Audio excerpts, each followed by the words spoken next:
Chapter 2. The Stone Soup. Once upon a time there was a poor old man. He was short and weak. He wore old clothes and stooped while walking. He lived in a hut near a hill. He ate wild berries, nuts and chickweeds.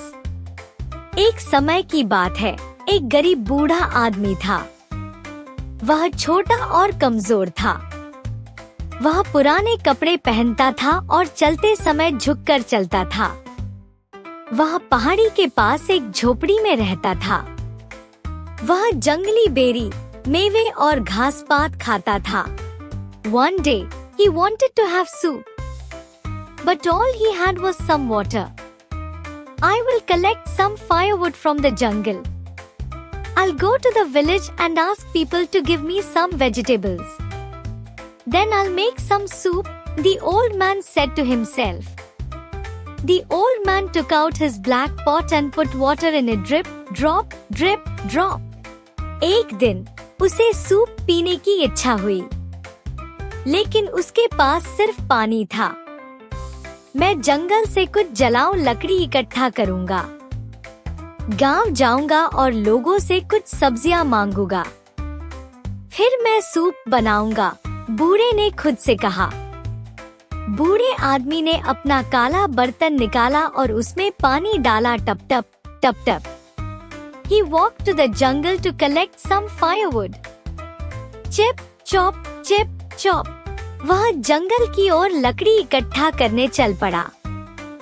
Chip chop chip chop.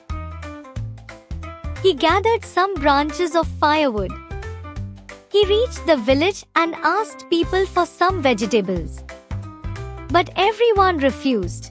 All right then, I shall make stone soup all for myself, said the old man. He came back to his hut. The village folks followed him. Stone soup, they whispered.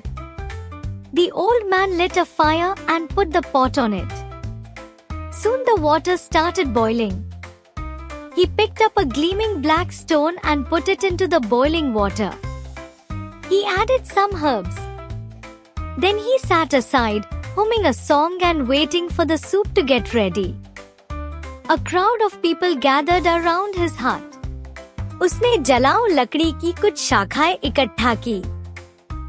फिर वह गांव पहुंचा और लोगों से कुछ सब्जियां मांगी, लेकिन सभी ने मना कर दिया।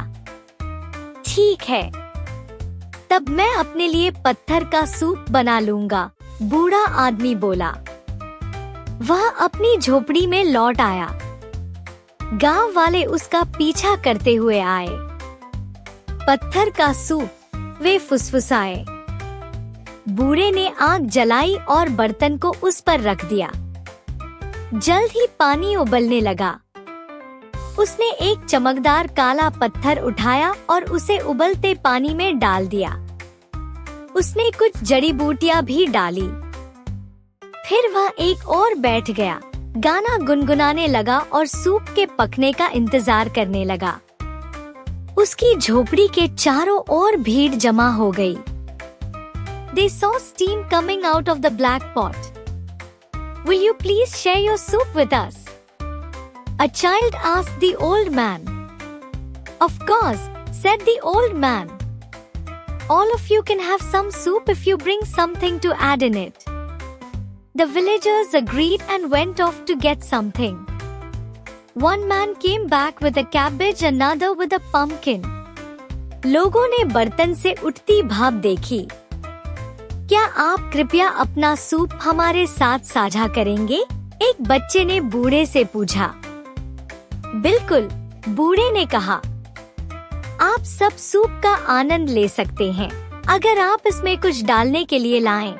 गांव वाले राजी हो गए और कुछ लेने चले गए। एक आदमी गोभी लाया, दूसरा कद्दू। Someone brought carrots and mushrooms. The others had potatoes, beans and onions to add in the soup. The old man chopped and put all these things into the pot. किसी ने गाजर और मशरूम लाए, तो किसी ने आलू, सेम और प्याज सूप में डालने के लिए लाए। बूढ़े ने इन सभी चीजों को काटकर बर्तन में डाल दिया। He added salt and pepper too. The children added their share of garlic, wild berries and nuts. The soup boiled well. Now the soup smelled very pleasant. Everyone waited eagerly for the soup to get ready. Finally, the soup was ready. The old man poured it into coconut shells and shared it with all the villagers. The villagers drank the soup. This is the best stone soup we have ever had, the villagers said to the old man. That is because you all give something to put in it. Thank you, said the old man. उसने नमक और काली मिर्च भी डाली। बच्चों ने अपना हिस्सा लहसुन, जंगली बेरी और मेवे मिलाया। सूप अच्छे से उबलने लगा। अब सूप की खुशबू बहुत अच्छी आने लगी। हर कोई सूप के तैयार होने का बेसब्री से इंतजार कर रहा था। आखिरकार सूप तैयार हो गया। बूढ़े ने उसे नारियल के खोलों में परोसा और सभी गांव वालों के साथ साझा किया। गांव वालों ने सूप पिया। यह अब तक का सबसे स्वादिष्ट पत्थर का सूप है, गांव वालों ने बूढ़े से कहा। यह इसलिए क्योंकि आप सबने इसमें कुछ डालने के लिए दिया। धन्यवाद, बूढ़े ने कहा।